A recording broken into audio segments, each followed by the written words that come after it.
ಬೇಕು, ಮಿತಿ ಮೀರಬಾರ್ದು. ಇನ್ನೊಂದು ವಿಷಯ, ಹಣ ಒಬ್ಬನು ಊಟ ತಗೋಣಕ್ಕಂತ ಹೋಗಿದ್ದೀನಿ. ಊಟ ತಗೋಣಕ್ಕೆ ಹೋದ್ರೆ ನನಗೆ ಹೊಡೆಯಕ್ಕೆ ಬರ್ತಾನೆ. ಅಲ್ಲಿ ಇದಿರ್ತಾವೆ, ಮಾರ್ತಳ್ಳಿ ಬ್ರಿಡ್ಜ್ ಇರ್ತಾರೆ. ಇರ್ತಾರೆ ಬಿಡಿ ಅಣ್ಣ. ಇವಾಗ ನಿಮಗೂ ಕಷ್ಟ ಗೊತ್ತಿರುತ್ತೆ, ನನಗೂ ಕಷ್ಟ ಗೊತ್ತಿರುತ್ತೆ, ನಿಮಗೂ ಕಷ್ಟ ಗೊತ್ತಿರುತ್ತೆ. ಹೌದು, ಜನಕ್ಕೆ ಗೊತ್ತಿರ್ತದೆ ಅಷ್ಟೇ. ಅರ್ಥ ಆಗ್ತದಲ್ಲ. ಕಷ್ಟ ಗೊತ್ತಿರೋದು ಯಾರಾದ್ರೂ ಬಂದು ಟ್ರೀಟ್ ಮಾಡ್ತಾರೆ, ಯಾರು ಮಾತಾಡ್ಸಲ್ಲ. ನಮ್ಮ ಕೆಲಸ ಏನು ಅನ್ನೋದು ನೋಡ್ತಾರೆ. ಹಂಗೆ ನಮ್ದೇನಾಯ್ತು ನೋಡ್ಕೊಂಡು ಸುಮ್ಮನೆ ಇದ್ರೆ ಬೆಸ್ಟ್.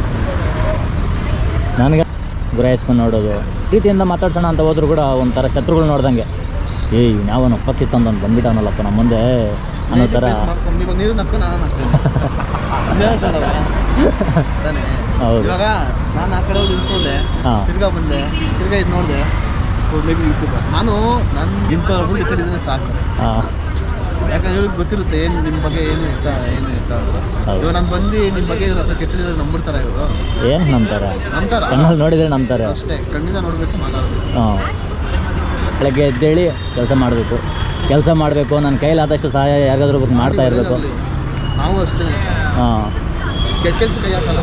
ಹೌದು, ಒಳ್ಳೆ ಕೆಲಸ. ದೇವ್ರನ್ನ ತುಂಬ ನಂಬ್ತೀವಿ. ಏನು ದೇವರು ಅಷ್ಟೇ. ಮನುಷ್ಯನ ನೋಡಿ ಏನು ಎಷ್ಟೋ ಜನ ಎಷ್ಟು ಬೈತಾರೆ, ಕೆಟ್ಟ ಕಮೆಂಟ್ ಮಾಡ್ತಾರೆ. ಹಂಗನ್ಬಿಟ್ಟು ನೀವು ರೈಡ್ ಮಾಡೋದು ನಿಲ್ಲಿಸ್ತೀರಾ? ರೈಡ್ ಮಾಡೋದು ನಿಲ್ಸಲ್ಲ, ಸಹಾಯ ಮಾಡೋದು ನಿಲ್ಸಲ್ಲ. ನಿಲ್ಲಿಸ್ತೀರಾ ನೀವು? ಅದು ಛಲ ಅಷ್ಟೇ. ಆದರೆ ಒಂದಲ್ಲ ಒಂದು ದಿವಸ ಜಾಸ್ತಿ ಬೇಡ ಗುರು, ಹನುಮಂತು ಬಿಗ್ ಬಾಸ್ ಹನುಮಂತು ಎಷ್ಟು ಜನ ಯಾವ ಥರ ಕಮೆಂಟ್ ಮಾಡಿದ್ರು ಸ್ಟಾರ್ಟಿಂಗ್ ಬಿಗ್ ಬಾಸ್ ಹೋದಾಗ. ಇವತ್ತು ಹಂಗೆ ಅವರ ಗುರು, ಇವತ್ತು ಬೈದವ್ರೆ ಆ ಪಕ್ಕ ಹೋಗಿ ನಿಂತ್ಕೊಂಡು ಸೆಲ್ಫಿ ಹೊಡ್ಸ್ಕೊತಾರೆ. ಬೈ ಹನುಮಂತ್ ಕೂಡ ಬೈ ಹೊಡ್ಸ್ಕೊಬಿಡಿ ಹೌದು ಅಂತ. ಅವ್ರದ್ದು 3 ಜನ ಹೇಳ್ಕೊತಾರೆ, ನಮ್ಗೆ ಗೊತ್ತಿರೋರೆ ಅಪ್ಪ ನಂಬರ್ದೇನೆ. ಅದೇ ಕೆಟ್ಟಾಗಿ ಯಾವಾಗ ಬರೋಣ. ಇವಾಗ ಫಸ್ಟು ನಾನು ವೀಡಿಯೋಸ್ ಮಾಡ್ತಿದ್ದಾಗ ಯಾರು ನನಗೆ